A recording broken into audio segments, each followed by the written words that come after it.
ఈరోజు రతన్ టాటా గారి కాంస్య విగ్రహ ఆవిష్కరణకు ఇక్కడికి విచ్చేసిన నారా విద్యాశాఖ హెచ్ఆర్డి మినిస్టర్ గారు, అలాగే ఐటీ టెక్నాలజీ మినిస్టర్ గారైన నారా లోకేష్ గారికి ముందుగా నా హృదయపూర్వక ధన్యవాదాలు. అలాగే స్టేజ్ మీద అన్ని పేర్లు చెప్పాలంటే సమయం తక్కువ ఉంది కాబట్టి స్టేజ్ మీద ఉన్న అందరికీ, ఇక్కడికి విచ్చేసిన పెద్దలకు, ముఖ్యంగా విద్యార్థులందరికీ నా హృదయపూర్వక నమస్కారాలు. రతన్ టాటా అంటేనే మానవత్వం, మానవత్వం అంటే రతన్ టాటాగా ఈ ప్రస్తుతం ఉన్న ఆధునిక యుగంలో మనం చెప్పుకుంటున్నాం.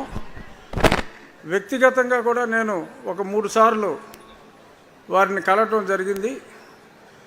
ఆ సమయంలో అంటే ఆయనతో గడిపింది తక్కువ నిమిషాలు అయినప్పటికీ కూడా ఒక మూర్తీభవించిన సంస్కారాన్ని ఆయనలో నేను చూసా.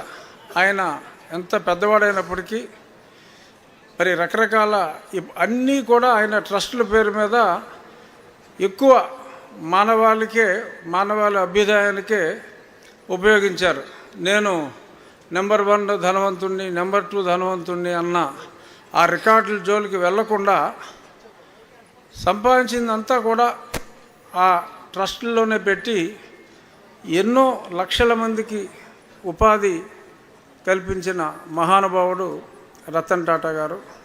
ఆయన మన మధ్య నుంచి దూరమైనప్పుడు నాకు ఈ ఆలోచన వచ్చిన తర్వాత, ఆయన కాంస్య విగ్రహం ఏర్పాటు చేయాలి అన్న ఆలోచన వచ్చిన తర్వాత నేను లోకేష్ గారిని ఇలా ఆలోచిస్తున్నాను, మీరు తప్పనిసరిగా ఆ కాంస్య విగ్రహ ఆవిష్కరణకి, ఎందుకంటే అదే సమయంలో ఆయన మరణానికి కొద్ది రోజుల ముందు లోకేష్ గారు టీసీఎస్ చంద్రశేఖరంతో ఆయన ఎయిర్పోర్ట్కి వస్తే కూడా వెళ్ళి రిసీవ్ చేసుకుని, ఈ స్థాయిలో ఉన్నప్పటికీ మళ్ళీ ఎయిర్పోర్ట్కి వెళ్ళి ఆయన్ని డ్రాప్ చేసి, దానికి ముందు బాంబే మీటింగ్లో 10,000 ఉద్యోగాలు మన ఆంధ్రప్రదేశ్కి విశాఖపట్నం క్యాంపస్కి సాధించటం, ఆ విగ్రహావిష్కరణకి సరైన వ్యక్తి నారా లోకేష్ గారనే భావించి ముందు ఆయన్ని అనుమతి తీసుకున్న తర్వాత, ఆయనకి ఎప్పుడు వీలైతే అప్పుడే రెడీ అయిన తర్వాత చెప్తామండి, మీరు ఎప్పుడు వీలైతే అప్పుడు మీ చేతుల మీదుగా